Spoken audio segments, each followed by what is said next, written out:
So I was asked a couple months ago if I do a quick shop tour, so I'll just do a quick rundown of where I live here. This is my small house here. It's the main part of the house is about 18 by 20 with porches on either end, but with the porches there, the east porch is not part of the basement, but the west porch here, that's where my tunnel comes in underneath that porch. So I built this shop in 2013. It's a good on building, 30 by 60. It's a wood post frame, wood rafters, covered by tin with about 2.5 inch of spray foam insulation. In I guess it'd be the fall of 14 we poured this pad around the house here in between the shop and the house, and that's when I decided to have this lean-to that's 15 by 42 and making the tunnel. So the tunnel goes through right here. So when we've done the tunnel, I told my contractor what I was going to do, and he took it from there. He drilled into the foundations of the house and put 1-inch rebar to anchor the house foundation to the cement pad, and then the pad in the building here sits on 10-inch diameter, 12 feet deep cement piles. So the entire structure is very sound, and I had no worries about the roof coming in on top of me. So that's a tunnel there, and my 30 by 60 shop. When I originally built it, I knew right away I was gonna split it up into 3 rooms here. So the front part of the shop is 24 by 36, and it's where I do a lot of my metal work up here. Got my sit-down welding bench here with a TIG and MIG. Let the sparks fly in here. Grinders, bandsaw.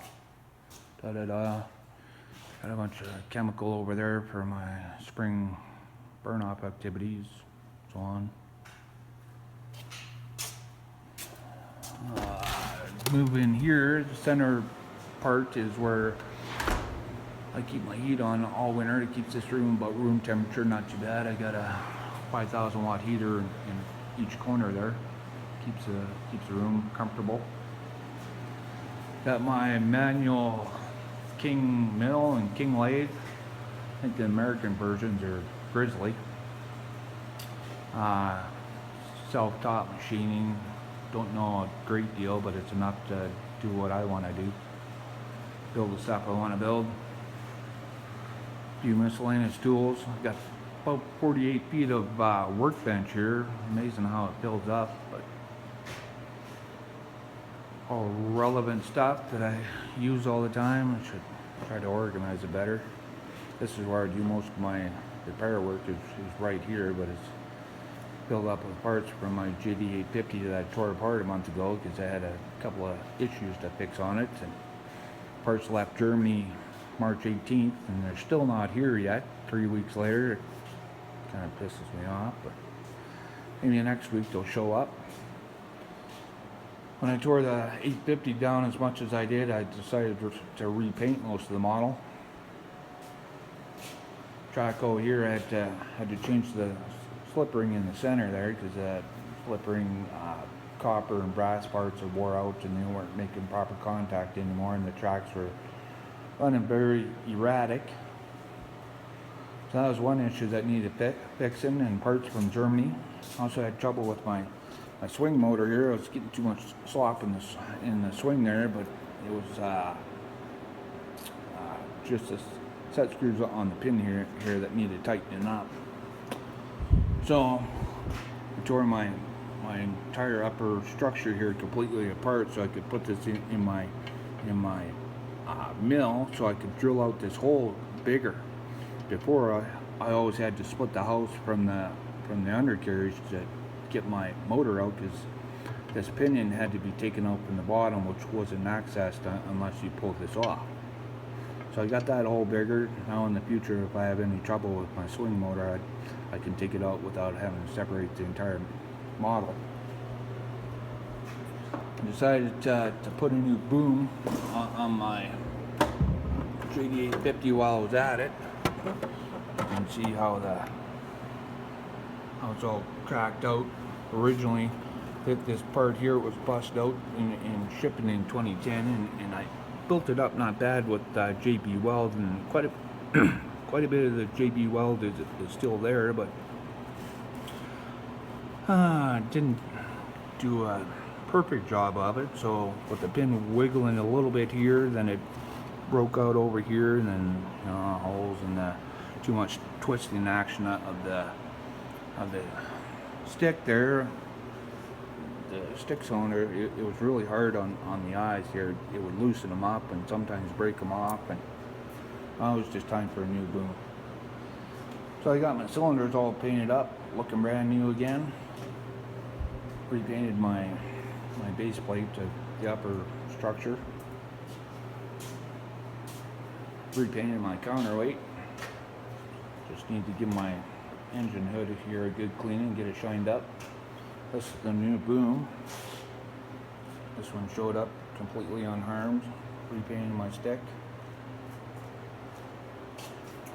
A couple other projects on my bench here. I've had this WA500-6, I think it is, a Komatsu wheel loader. I've had it about 4 years, and I keep stealing parts from it to fix other models.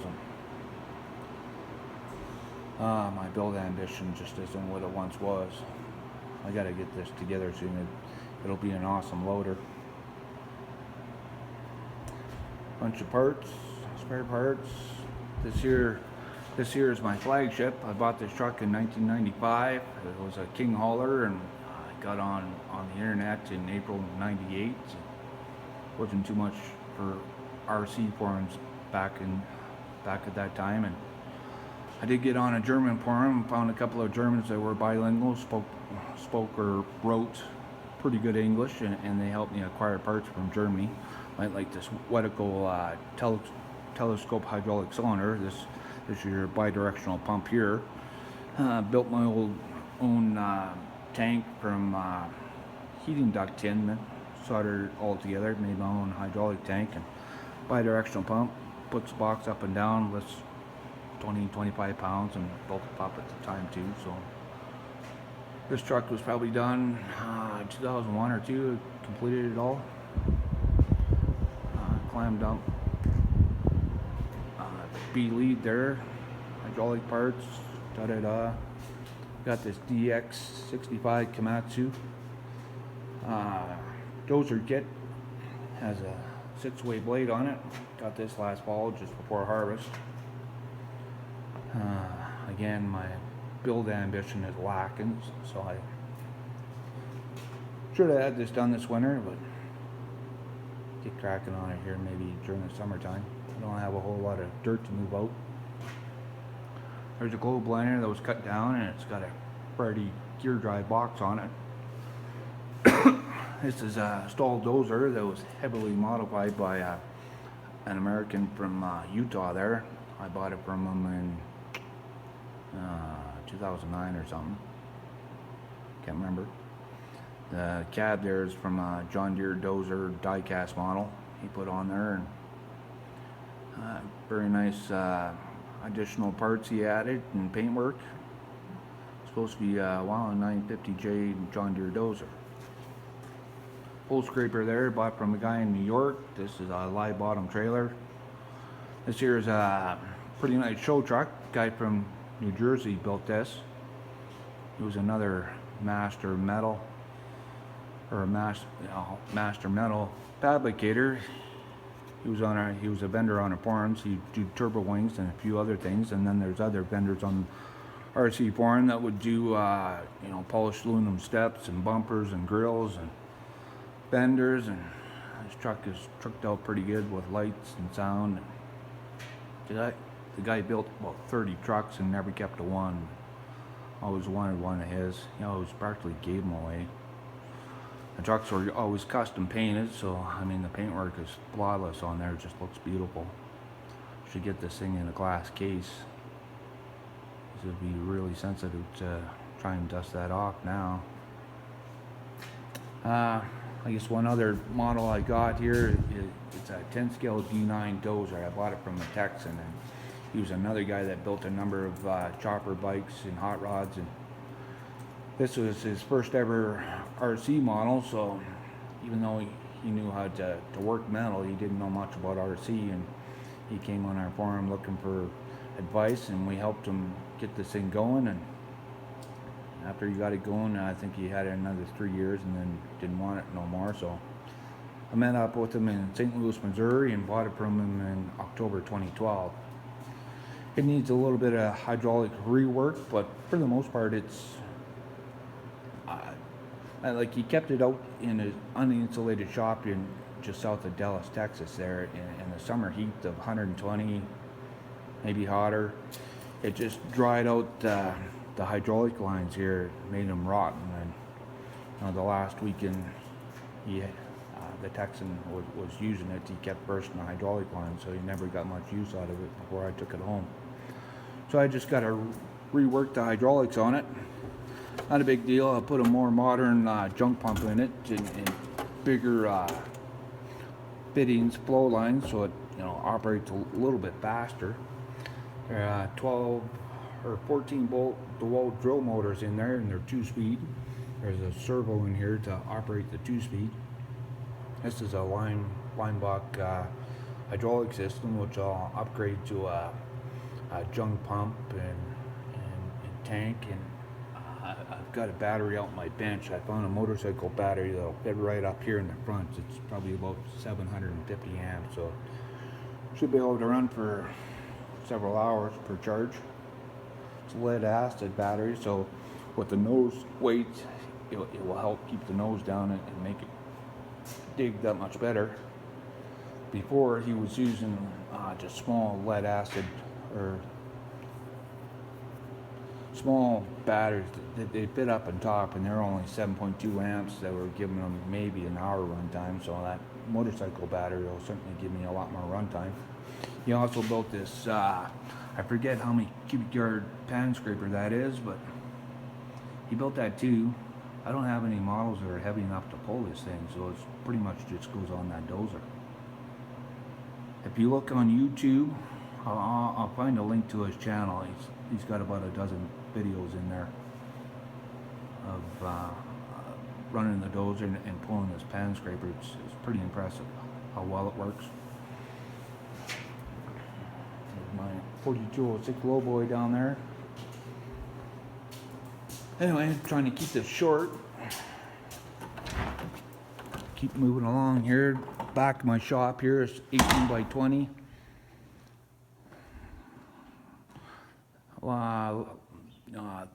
The dirt from the basement as well as the tunnel comes back in here, and I got my big crusher there, and then just a couple of videos ago you saw my small crusher, and I was screening out the fine dirt from the small lumps, and it goes up one conveyor in a mini crusher and out, and then I just pile the dirt right here. Go through this door on the north side is where I've been putting my dirt out on the east and west side of the shop, and last year I was building up the back of my shop here. And I'm just gonna taper the dirt down here, and I don't know how many more cubic yards that's gonna take, and then I'll have to find a new dump site. Moving on, this is my lean-to here, added in fall of 14. It was post frame and tin was put on, and then summer of 15 spray foam insulation and electrical done.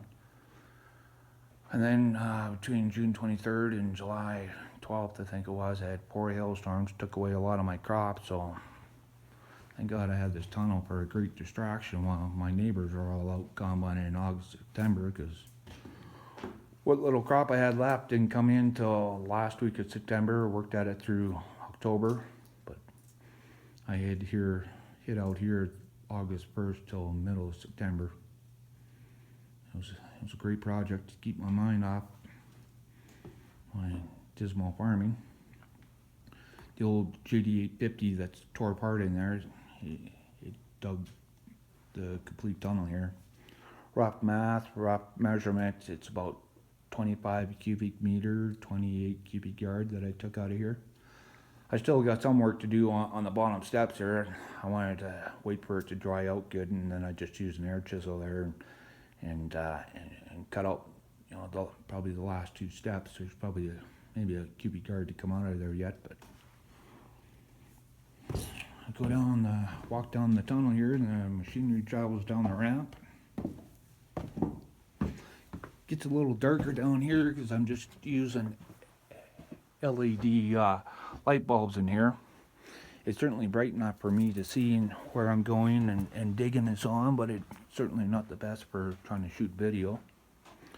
This is where I've been digging recently, northeast corner. Still got this area here to cut down as well. This is my basement. Up the stairs to the house there. Living quarters, kitchen, so on. So it would be 2002. I cut the grass around my house in that corner there, and got an eave extension that's 3-4 feet that takes the water away from the house. I removed it to cut grass, and then of course I didn't put it back in place. And then the following week we got about 8 inches of rain in 8 days, and the corner got soaked up bad. And fortunately, with the the cement wall there for the water well is probably what kept my house from collapsing, because a big chunk of dirt here fell out, and it didn't go quite back to the cement foundation, thank goodness. So it didn't put the house in jeopardy at all. But it was the winter of 2002-3. Had that little stall track hoe, 922 Lieber, and to my dump truck. And I cleaned up this mess and just kind of moved it over there. Didn't have much for lighting back then even. It was a nice little place to hang out. Days during the winter time when all I was doing feeding cows and moving the odd load of grain out. But this is where it started. As reported in online articles since 2012 there, that I dug my entire basement is totally untrue. I just used to have dirt walls here. This wall here probably came out 3 to 3.5, 4 feet. And then the south wall here was about 5 feet that I took out. So 5 feet high by 18 feet long for the width here, and then minus 4 feet, 28, minus 6 feet, 20, probably 22 feet long by 5 by 5 is what I took out here and finished by the summer of 2012. And then 13, 14 was looking for something to do, so I started digging my floor out some. Took about 1.5 feet out of my floor in that corner, and now here lately I've just been coming back eastward on the south side and starting to dig on the north side here. But I really don't have too much dirt work left to do before I'm just digging holes for fun. Gonna have to find a new project soon. Anyways, I'm about to run out of memory here, so I'll wrap it up and say thanks for watching, and that's the quick gist of my Little Giants playground. Thanks for watching. Bye.